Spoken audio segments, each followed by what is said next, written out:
The internet has completely turned on Tom Segura and Bert Kreischer. From Tom's infamous rants about his fans being poor, Don't make my life be a problem for your life. the washcloth bit, I've ended friendships over washcloths. calling a flight attendant a derogatory name, the 69-minute special, and most recently their big announcement, which turned out to be an hour-long infomercial for his and Bert's new vodka. Not to mention the decline of quality content under the entire YMH umbrella, as Two Bears has devolved to one bear and a guest. Before we get into it, I think it's important to note that I like Tom and Bert, but the same can't be said for a large portion of comedy fans, as over the past year, Tom seems to have lost touch and Bert's shtick has grown old. I'm the machine! Following in the footsteps of Joe Rogan, Tom and his wife Christina aired the first episode of YMH back in 2010. We're live! And slowly built one of the most successful podcasts on YouTube with one of the most loyal fan bases. The mommies are so loyal they would do anything for Tom, even if it meant destroying a small business by leaving bad reviews because the restaurant refused to take Tom's American Express card. So I said, you're going to have to run the card, or that's going to be it. As I left, I go, I want you to know that you're a liar and you're a bad person. I put an Instagram post up later just saying, this place was terrible. The listeners of our show are... Uh-oh. You didn't. You unleashed mommy power on the problem? Yeah. It says, warning, this is not a poly-bi-friendly establishment. My mommy also developed an Asian accent after we ate here. She can't stop speaking in broken English. Can someone explain this? I'd rather move to the Midwest, than eat here again. P.S. If I had to choose between eating here again and being retarded, I would be retarded. His fans weren't just willing to go after the small fish either. They were even willing to go after one of the biggest celebrities on earth, Garth Brooks. The doxing of Garth was so funny that it even inspired the first video I ever uploaded to YouTube. Let's get physical playing music. I like that thought. Huh? What the wrong with you, man? Yeah. What is wrong with you? And also, he might be a monster in real life. I think he's a monster. No, I do. And I do. so this is him like pretending to be Can I tell you It what? got so popular that Joe Rogan even brought it up on a Sober October podcast in an effort to reach out to Garth and bury the hatchet. Nice. Would you be willing to drop this if Garth Brooks would come on the podcast? 100%. No, hold on. For sure. That'll It's never already happen. been That'll played. never happen. Why would that never happen? Garth! First of all, they're very nice people. Both Tom and Christina are Hold very on. nice I'm people, gonna be and they'll devil's be advocate. very. I'm gonna be devil's advocate. Shut the for a second. And they'd be happy to have Garth on and be nice to him and explain, we're sorry if this hurt your feelings. This was all just fun. Yes. YMH fans are persistent and loyal. Even when Tom went more than a year without bringing up Garth, fans were still leaving comments on every one of Garth's posts. It finally got to the point where Garth turned off all of his comments. But over the past year, Tom has turned those same fans against YMH Studios. It all started when Tom lashed out at his fans for leaving negative comments. Fans were growing tired of Tom and Bert discussing expensive things like watches and cars. Instead of acknowledging fans' feedback as constructive criticism, he decided to go on a rant and completely throw his fans under the bus. Every time we talk about like a watch or a car, I'll get a bunch of messages from losers. So don't put it on me that you feel bad that I have something that, but I'm struggling with rent this month. Figure it out, okay? Like, don't make my life be a problem for your life. Obviously, Tom was just doing a bit, and the majority of his audience finds it funny. But the diehard fans who tune in to every podcast understandably felt like they were stabbed in the back. Instead of acknowledging those fans and saying, hey, listen, I didn't mean to offend you guys, it's all just a joke. You are the reason I can afford those things. Instead, he doubled down and continued to call the ones who disagreed with him poors, while also going after the same people by saying anyone that uses a washcloth is also a poor. I think using a washcloth is for poor people, but I Yeah. don't think that washing your legs and feet is for black people. Obviously, this is also just a bit and most people find it funny, but for the fans who he already threw under the bus, they once again took it personal. It was apparent that Tom knew this was causing problems amongst his fan base, but instead of acknowledging it on Two Bears One Cave or the YMH podcast and just saying sorry, he did a damage control interview with Joke World. But it was a half-effort excuse and he never really apologized. You got to ask some real questions about if washcloths are for the poor, which has been a classic YMH debate that's been going on for a long time now and has plenty of people actually angry, which you've doubled down on. It's not even close to the craziest thing you've ever said on a podcast. So as a comedian, does it ever surprise you what people choose to get upset at versus what they can accept as a joke? It surprises you like the moment you go, oh wow, but then you go like, yeah, this is what people do, you know, because you also realize that like if you want to use washcloths as an example, the way that kind of went viral is that somebody clips like 30 seconds of a conversation, and then somebody who has no idea who you are or what this is just sees that and they go, oh this is like very inflammatory. I think it's funny that in the past, damage control was going on a late night talk show like Leno or Letterman, but now the best way to do damage control is go on a YouTube comedy channel. But still, that wasn't enough to stop fans from hating on him, in large part because he lashed out at a flight attendant for doing her job by making him check his bag. In the past, like when Tom called out the restaurant worker for not accepting his American Express card, he thought fans would come to his aid. I think that's what he was going for again. A little validation. But I don't think he factored in the hate that he had been dishing out about his fans being pores. There was a lot of backlash. Like this one person wrote, it's calling a service worker a C-word for doing her job. Like you think she had options? And again, instead of trying to quell the storm, he just responded by saying, poor. He made a couple more posts after this and even got a response from American Airlines to validate him, even though he was in the wrong. He has since deleted the entire month's worth of tweets. Following this, things went even more downhill. The subreddits and the comment sections of YMH videos are getting completely destroyed. Instead of banding together to fight for Tom, they have put their crosshairs on him. Leading up to the release of the 69-minute special, he went on Robert Kelly's podcast, and instead of leaning into the comments, he chose to just stay quiet, especially when Kelly asked him about his car collection. Yeah. What are you going to buy another? What kind of car you have? What kind? You have cars? Yeah, I How many like cars you got?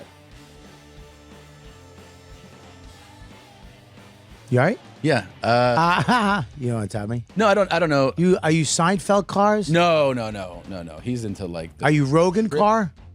I mean, That's not you. that's me. That's not you. 2009. What were you doing? Were you working at a candy factory? What? I know. Dude. I know. Wow. Yeah. I mean, Someone wrote, just a friendly reminder of where you came from, Tom.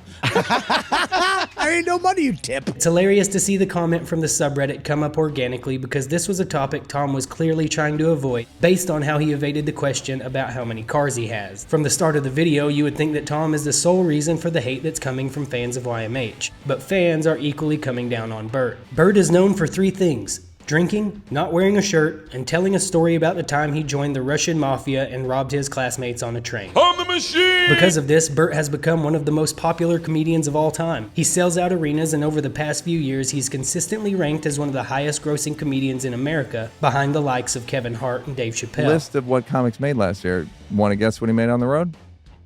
Well, I have no idea. $25 million. I'm sorry, how many? $25 million. Bert did. Yes. Oh my God, good for him. It's impossible not to respect the work that he has put into his career, basically turning a Rolling Stone article about him being the #1 partier in the nation into a multi-million-dollar career. What's even more respectable is that he's been able to do most of this while being hammered. I'm the machine! What makes this feat even more astonishing is that Bert was able to sell the rights to the article in the form of a movie, Van Wilder. Not only was he able to sell the rights, but Ryan Reynolds was cast as Bert. In 1997, Rolling Stone magazine wrote an article about me calling me the #1 party in the country. That got optioned into a movie. Everyone takes their scripts, takes it other places. One of them takes it to National Lampoon. And they change my name, keep my friend's name in it, and then that becomes the movie Van Wilder. While this was Bert's introduction into Hollywood, what would ultimately take him to being one of the wealthiest comedians in America was his story about how he became known as the Machine, which was just a story. Not sure how much of it is real. I went to school at Florida State. I was not a very good student. I was there like 7 years. I was there in most of the 90s. So I took Russian 1, 2, 3, and 4, never learned a word. Think about what I'm saying. I took 2 years of a language, took 4 semesters of my college career, four semesters. Russian 4 was taught in Russian. Do you have any idea what it's like to go to a class and sit there like an immigrant at the DMV all day? Like, you gotta realize though, the reason they loved me is I went shot for shot with them that night, all night long, until like 4 in the morning. But all I knew how to say in their language was, I'm the machine! And I cats. While this is the basis for Bert's rise to stardom in the comedy world, the movie fell flat on its face. grossing just over $10 million in the box office, half of its $20 million budget. The studio will eventually recoup the money they put into it as it's now on Netflix, but that doesn't mean that it's any good, according to Rotten Tomatoes and the exorbitant amount of hate it's received via reviews. The flopping of his movie is where Bert's shtick seemed to peak. Now fans are not just turning on Tom, but they're also turning on Bert. And it's not just because he made a movie, but it's like he's gone full-on delusional. Most of the hate is coming from the fans of Two Bears, One Cave. In my opinion, it all started when the show changed the format from Bert and Tom to the show having on multiple guests, which Tom and Bert, in the early days of the podcast, said would never happen. He wanted to be here. I called him. I said, yo, Sypha, as a guest bear. And he was like, yes. He's not going to be here? No, he's not. I thought Two Bears was you and him. I know. Well, you're a guest bear. Oh, I'll be a guest bear. They aren't Joe Rogan. Fans don't tune into Two Bears because they want to hear what a guest has to plug. They want to hear from their two favorite comedians. Again, I still like Bert and Tom, but overall, I have lost the camaraderie that I once felt. It feels like instead of doing the show to entertain me and fans, they are simply doing it for money. Or maybe it's the way they respond to things like pores, or how everything Bert says seems to be embellished. Pickleball's killed more people than any sport in the world. That's not true, Bert. You're making stuff up. You just lie with sincerity. No, but I know two people that Tom died told after you. Tom pickleball. told you. Matthew Perry and then this guy who was snowboarding. Whatever the reason, the fans of Two Bears seem to be the majority of where the hate is coming from. Just look at the comment section from some of their most recent podcasts. Great news, Bert is getting a transplant and a transfusion. Both. Really? Yeah, blood and bone marrow. As they said, it helps with... He's got diabetes. He had renal failure. Yes. He's got some fluid in the brain, but all that stuff is going to be taken care of, hopefully. Shout out to the Mayo Clinic in Rochester. They flew him out there. So they have the best. He's like, I want the best. He's like, I tour on a high level. I want the best. I love that. Sitting in for him across the great Stavros, everybody. Sexy The Stavros. hate is prevalent in the shows with both Tom and Bert, but when it's just Tom and a guest, the comments are full-on Bert hate, quickly going from one of the most popular comedians in the game to one of the most hated. Another key reason for all the Bert hate stems from him denying being an alcoholic. I'm not a doctor, and I would never call someone an alcoholic, especially someone I have never met. But this has always been a talking point about Bert. Steve-O called him out on one episode, and Bert completely denied it. Then again, Bobby Lee called him out, and again, Bert denied it. You're an alcoholic. No. Okay. You don't ever think you have a problem with it and you want to get sober? No. Good. I don't think that fans are upset about Bert drinking, but with podcasts, people feel like they are part of the conversation, like Bert and Tom are their friends. And when one of your friends continuously denies something that seems to be glaringly obvious, you lose credibility. Because I've had two people, two guys in recovery, that say to me, you know you're an alcoholic. And then I'm like, I'm not drinking right now. And they're like, you're an alcoholic. You need to be in AA. Recently? Very recently. Like a week ago. Are they comics? One is, two are, yeah, two are. Two are. One is Bobby Lee. What'd you say to him? There's no way to quantify to someone with real alcoholism and drug addiction. Like Bobby's I think Bobby would admit this. Yeah, he's an addict. He knows. He's an addict. He's an addict with, all of them are sex addicts. Bert says people in recovery are the ones who are calling him out, and it seems like they are the problem. But in reality, his drinking has been a topic amongst his friends for a long time. Even the almighty Joe Rogan has mentioned how Sober October was created in order to get Bert sober, even if it was for just 1 month out of the year. Gotta get Bert on the Sober October train this year. We can't miss this one. He needs to get sober. I'm down. Because I want to see, he's so much more of a drunk than he's ever been before. Right? Wouldn't you agree? He's out of control. He's out of control. Here's the deal. Bert can't stop drinking. Not that he doesn't have the willpower. He has shown time and time again that he can stop for prolonged periods. I'm saying he can't. Like his brand doesn't allow him to. His entire persona revolves around him drinking. That would be like Ron White giving up alcohol. It wouldn't work. Oh wait, yes it does. Great man.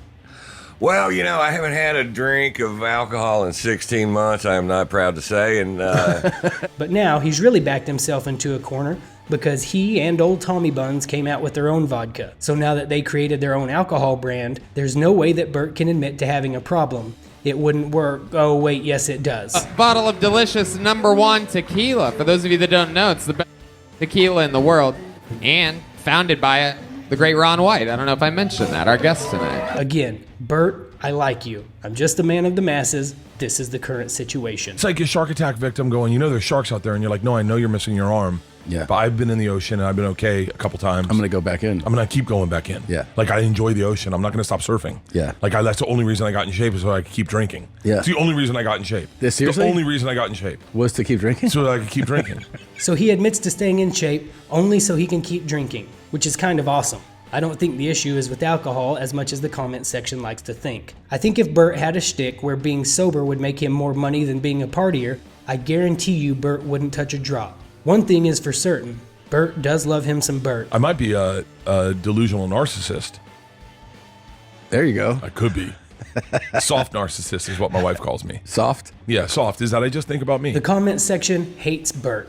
Like really bad. He says he never reads comments, but with what he's been saying on podcasts lately, it makes me think he reads all the comments. 7-footer just doesn't have the brain for competition. He's just a weirdo. We auditioned a bunch of people. Do you know that fucking Bert stop interrupting? Interrupt. I'll Did get you back know to that? If you thought the fellas may still be able to salvage their core fan base after all of that, then think again, because it leads us to the big infomercial. Big announcement. Fans thought it was going to be something really cool, like they were going to bring back Adriana Chechik and Bert would let her tell one story without interrupting. Or that maybe he and Tommy Buns were going to get back to the good old days of having good conversation instead of plugging an entire hour with a product. And did anyone else find it ironic that the vodka is called Pour? Bertrand and I are launching our very own vodka. Yes. Pour Osos. Pour Osos it is. Let's do a soft launch there just for the fans. We're going to have our vodka there for you to taste. We're going to have great merch. I'm talking next level merch. Look over my left shoulder. So you're telling me that I can have a plain black and white shirt for only $40? Shut up and take my money! If you didn't think things could get any worse for Tommy Buns and Bert, then think again. After this hour-long infomercial, which was the worst ratio I have ever seen for a Two Bears episode, Bert went on Pat McAfee's podcast to plug the vodka. I feel like this was a scheduled segment, but then later on in the podcast, Bert shows back up completely hammered. But this time, he has old Tommy Buns to crash CJ Stroud's interview. And can we come on the set? Yeah, we are. Bert, that's not Okay. All right. Oh, wow. All right. We got Tommy Buns with us. All right. Hey, Tom. Hey, Tom. Tommy! Hey, Tommy! Tommy. CJ. Do you know these guys? No, how you doing, CJ? Need one of those hoodies, Tommy. Thanks, man. These are two funny whites. Two funny whites, CJ. Two funny whites, Cool. Tom. And Interrupt? hey, man. Thank you for stopping by. Yeah. I heard you. How are you guys Boy, doing? Tom. Let's go. You're still doing it. I'm hammered. Still doing I'm going to give it to Tom. I shouldn't talk. Don't. Watch out, man. It's C4 time. Y'all tripping. Yeah, man. Get sober. What's this taste like? It's really good, actually. This is really good. Waterfall. How's this? Great mix. That's delicious. Try it. What is it? It's our recovery drink. So what's in it? There's Piss. we take migrants' blood and bone marrow at the border. There you See? go. If you thought crashing CJ Stroud's interview wasn't bad enough, Bert decides to put his vodka right in front of CJ's drink and proceeds to do maybe 3 real push-ups. CJ Stroud, how many push-ups do you think I can do right now? I got a good 3.5. 3.5. He's doubting you. Oh, my wow. Boom. All right. Okay. CJ 3. No Hold on, underwear. Bert. What is an accurate over/under? What is a proper 24 and a half. No, what's up? Yeah, so CJ, those are two drunk whites in the wild, and we did not know that was happening on. It's all good, man. What you give him 2.5, 3.5 push-ups? Yeah. He proved you wrong. No, he didn't do any. Man, he didn't do any. Like, you're not extended. You don't have to combine when they make you press out. Yeah. That don't count. So that pretty much brings us up to speed on why the internet has completely turned on Tommy and Bartholomew. Give me that